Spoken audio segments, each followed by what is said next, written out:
Bonjour les amis, j'espère que vous allez bien. Je suis Pascal Tréfinguier, on est à Bahia au Brésil et aujourd'hui on va parler de la ministre de la Santé luxembourgeoise. Vous savez, elle est socialiste, elle s'appelle Paulette et elle a eu un comportement qui est assez curieux dans la gestion de la crise Covid. Vous savez, il y a trois pays que j'ai trouvé extrêmement intéressants qui sont l'Angleterre, le Luxembourg et Israël.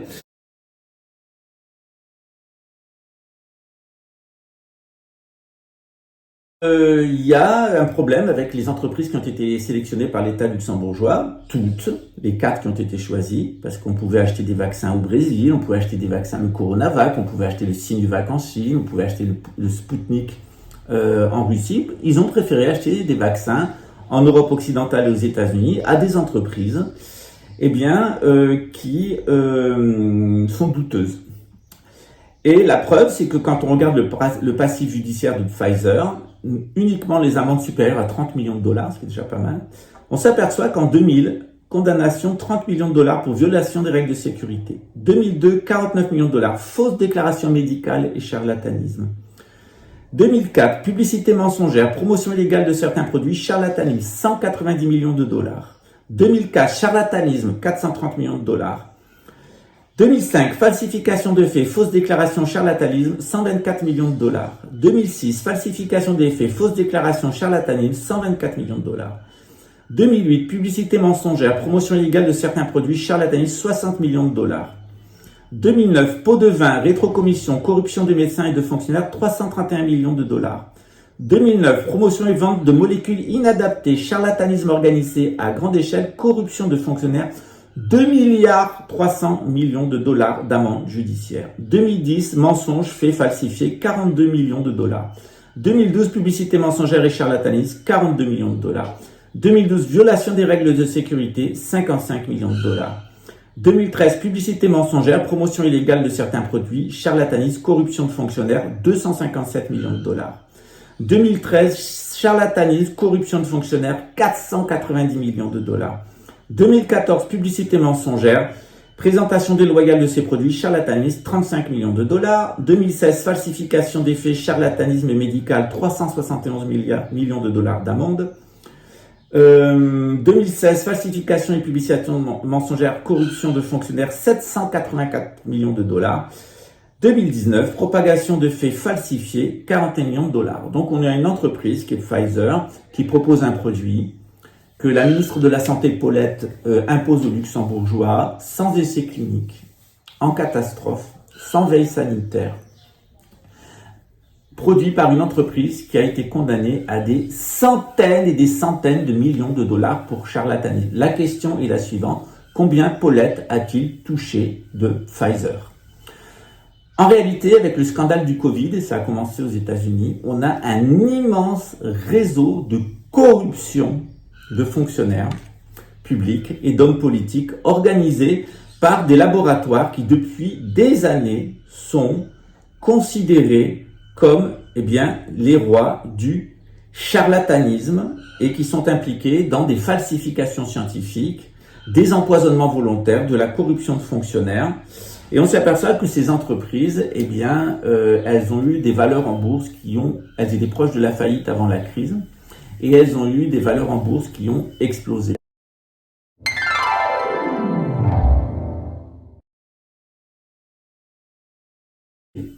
Tout ça, ça a été fait sur la santé des Luxembourgeois par une ministre de la Santé très certainement corrompue, qui a touché des pots de vin, ou qui a été influencée dans sa prise de décision, qui a décidé de tout comme un dictateur de l'URSS, une vraie bolchevique, une folle bolchevique, il n'y a pas d'autre mot. Et tout ça, on ne sait pas quelles vont être les conséquences sur la santé des Luxembourgeois. Les Luxembourgeois sont morts du Covid, ils sont souvent d'ailleurs morts chez eux. Ils sont morts de la vaccination. Et on ne sait pas ce qui va se passer dans les années à venir, puisqu'on n'a aucun essai clinique. Les seuls essais cliniques qu'on dispose, c'est sur des animaux. C'est très grave. C'est extrêmement grave. Le Luxembourg a servi de laboratoire d'essai à l'industrie pharmaceutique. Les Luxembourgeois ont servi de cobayes et de cochons d'Inde, en particulier ceux qu'on a obligés à se vacciner sous menace du licenciement, c'est-à-dire les policiers, les militaires et le personnel de santé et les fonctionnaires de l'État. On a pris le risque de mener une expérience médicale grandeur nature sur ce qui fait fonctionner Luxembourg, c'est-à-dire sa fonction publique, et ce qui garantit la santé des Luxembourgeois, c'est-à-dire le système médical. Je laisse à Paulette le soin de s'acheter un miroir et de se poser la question de savoir si, dans l'histoire du Luxembourg, elle ne laissera pas la même trace que l'a laissé le professeur Mengele dans l'histoire de l'Allemagne. Et quand on parle du nazisme, on va laisser de côté la ministre socialiste, je devrais dire bolchevique de la santé, qui pense que la santé, ça se décrète avec des actes administratifs dans un bureau et de façon totalitaire au-dessus des débats de l'Assemblée nationale. Et nous allons nous intéresser à François Bosch, qui est le ministre de la Défense, qui était directeur de la sécurité intérieure en 2019, qui a commandé mon assassinat. Et on va parler des pratiques de la police luxembourgeoise, qui rappellent beaucoup les pratiques de l'Allemagne nazie. Parce qu'on en est là. Le gouvernement de Xavier Bettel, c'est un gouvernement qui se voulait libéral et démocrate. En réalité, ça a été une dictature menée d'un côté par un nazi et de l'autre côté par une bolchevique. Le nazi en matière de police et la bolchevique en matière de santé. Décidément, les libéraux sont toujours fidèles à eux-mêmes.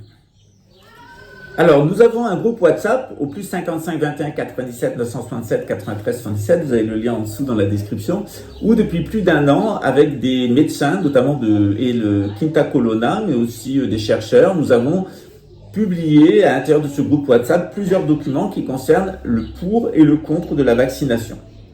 Pour ma part, bien sûr, la base de l'astrologie, mais aussi de ce que publiait le World Economic Forum, il fallait s'attendre à une épidémie. Et donc, pour anticiper cette épidémie, je me suis aperçu qu'il y a un certain nombre de médicaments traditionnels qui étaient interdits. Donc, j'ai acheté ces médicaments et je me suis intéressé à ce qui se passait en Chine. Et en Chine, dès le mois de novembre, j'ai eu accès à ce qu'on appelle, parce que j'ai de la famille à Hong Kong, qu'on appelle le protocole du Dr Chang, qui est principalement un programme de lutte contre la grippe à base d'injection de vitamine C ou de consommation de vitamine C à haute dose, si possible liposomale ou en tout cas à travers des fruits et légumes naturels. Pour ma part, j'ai eu 4 fois le Covid. La première fois, je me suis soigné avec le protocole du Dr Chang, ça a duré 48 heures environ. La deuxième fois, j'ai décidé de faire à nouveau le protocole du Dr Chang, ça s'est très bien passé. Pareil, en l'espace de 2-3 jours, j'ai été remis sur pied. J'ai donné ce protocole sur ma chaîne et à de nombreuses personnes ici au Brésil. Il y a des dizaines et des dizaines de personnes qui l'ont utilisé et avec un retour positif. On a ça sur notre groupe WhatsApp et dans les commentaires des vidéos. Et ensuite, j'ai décidé de faire des essais. La première fois que j'ai eu le Covid, j'ai essayé l'ivermectine et la chloroquine pour voir ce que ça donnait. Ça a mis un petit peu plus de temps, 4-5 jours, avec l'ivermectine et la chloroquine. J'ai alterné les deux. Et au final, la dernière fois où j'ai attrapé le Covid, j'ai décidé de rien faire. Et ça a duré environ 2 mois. Voilà, de symptômes toussifs, etc., etc., etc., etc. Voilà. Ça correspondait exactement au moment où la ville où je suis est passée à la 4G. Donc le jour même où la ville où je suis est passée à la 4G, elle était en 3G, tout le monde a eu la grippe. Donc est-ce qu'il y a un lien, est-ce qu'il n'y a pas un lien, est-ce que c'est dû à des conditions climatiques? Ici on n'a pas de chemtrails, donc on ne peut pas accuser non plus des pulvérisations. On a un ciel qui est toujours assez bleu. Ce qui n'est pas le cas à Rio, ni à Sao Paulo, ni dans les régions, puisqu'on m'envoie tous les jours, soit des suivis d'avions qui font quand même des schémas assez bizarres dans le ciel. Donc, il y a aussi là beaucoup de fake news.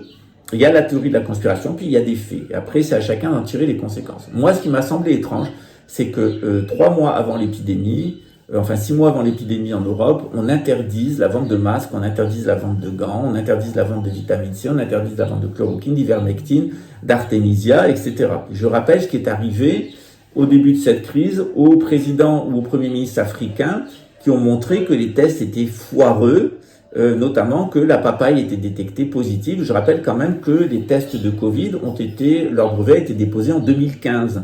Donc on a quand même un problème de crédibilité du Lancet. On a vu que la revue de Lancet avait trafiqué les études sur la chloroquine. On a vu le sort qui avait été réservé au professeur Perron et au professeur Raoult, les deux. On voit aussi qu'il y a eu la disparition de près de 24 immunologues des grandes pointures au niveau mondial. Il y a des morts très suspectes en Autriche, en Espagne. Et puis surtout, il y a eu le fait que tout ce qu'a dit Pfizer a été cru. C'est un peu comme dans l'affaire Camille Colbert. Tout ce qu'a dit la famille Colbert a été cru, sans aucune vérification. Ce n'est pas tout.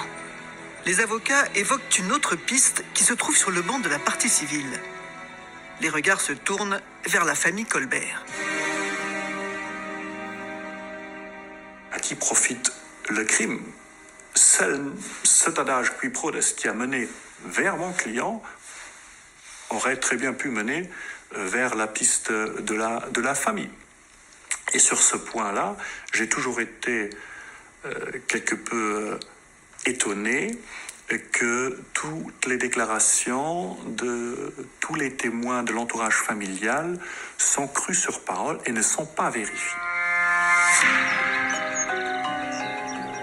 Une famille qui était en conflit avec Camille Colbert au point de ne pas inscrire son nom sur la tombe familiale et qui a rasé la maison dès qu'elle en a eu la possibilité. La famille Colbert a été crue, sans aucune vérification. Aucune, zéro, sur facture. Et on a la même chose avec la ministre de la Santé. Tout ce qu'a dit Pfizer a été cru sur facture, sans aucune vérification. Or, on s'aperçoit que la Pfizer est une entreprise d'escrocs, et on s'aperçoit que la famille Colbert est une famille d'escrocs qui s'est entredéchirée sur la question de l'homosexualité et sur la question de l'héritage et de l'argent, en particulier les très grandes difficultés financières de Julien Colbert, qui montraient qu'il avait un mobile. Le mobile de l'enrichissement était clair, il était complètement suffoqué financièrement depuis la perte de son restaurant. Je passe sur tous les éléments auxquels le juge d'instruction est passé à côté.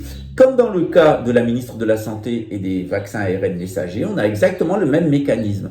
C'est-à-dire que Luxembourg est confronté à une pollution électromagnétique gigantesque par les antennes de téléphonie mobile et par la psychotronique en règle générale, à travers les compteurs électriques. Les personnes sont mises, l'oscillation magnétique des corps n'est plus naturelle. Luxembourg est complètement pollué à ce niveau-là. Et ce qui se passe, c'est qu'on n'utilise plus les techniques de police traditionnelles, on n'utilise plus les techniques médicales traditionnelles. Eh bien, on se met en état d'hallucination mentale. C'est des séances de spiritisme où finalement, la dernière idiote qui va parler met tout le monde en état d'hypnose, c'est-à-dire à l'hallucination mentale collective. Christian Kiefer était l'idiote de service, qui s'était mis une cuillère dans le cul, qui était dans un état hallucinatoire, qui n'a pas fait d'enquête, pas du tout sérieuse, qui a dit ces types-là, c'est des homosexuels, ils font des partous, donc c'est forcément eux. Voilà. Et là, c'est pareil. On a une ministre de la Santé, on ne sait pas si c'était dans une séance de spiritisme électromagnétique et si elle s'était mis une cuillère dans le cul, mais elle a décidé de croire Pfizer et c'était forcément le virus du pangolin et de la chauve-souris qui était là. Elle a focalisé son attention sur ça. Elle a obligé les Luxembourgeois à prendre 4 doses d'un vaccin expérimental mis au point par une entreprise d'escrocs. Alors c'est vrai qu'il y a des recherches qui sont faites sur l'ARN messager et les vaccins ARN messagers depuis 60 ans, mais qu'est-ce qu'ils ont fait en 60 ans? Alors il y a eu des essais qui ont été faits sur les animaux, ces essais ne sont pas concluants et ce qui est le plus inquiétant, c'est que les seules études scientifiques qui sont produites, c'est celles des laboratoires qui produisent des vaccins ARN messagers et dont on voit notamment qu'ils ont versé de l'argent à l'OMS, qu'ils ont versé de l'argent à des hommes politiques et qui ont une longue réputation de produire des médicaments foireux et de corrompre les hommes politiques et les décideurs. Il y a quand même des questions à se poser sur ce qui se passe à Luxembourg. Est-ce qu'on est toujours dans un état de droit et dans un pays chrétien, ou est-ce qu'on est devenu dans un pays sous hypnose d'un certain nombre de personnes qui pratiquent le spiritisme et qui se tapent des hallucinations, des espèces de trans hallucinatoires qui au final conduisent à la mort des Luxembourgeois, tout comme ça a conduit à la mort de Camille Colbert et ça a failli conduire à la mienne. J'aurais beaucoup à dire sur ce sujet et après avoir épinglé la ministre de la Santé qui a exactement ce processus de corruption et d'hallucination mentale, on va voir que le ministre de la Défense, qui s'occupe de la sécurité intérieure,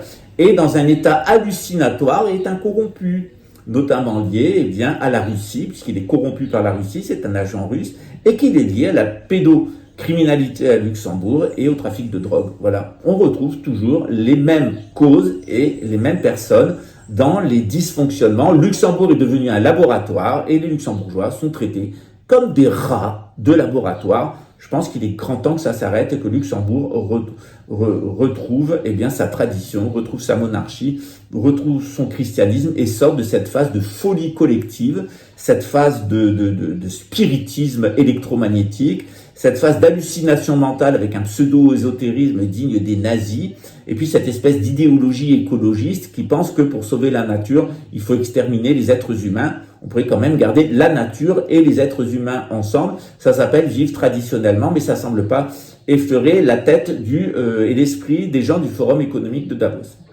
On se retrouve sur le groupe WhatsApp si vous voulez plus d'informations. On se dit à très bientôt. Ciao.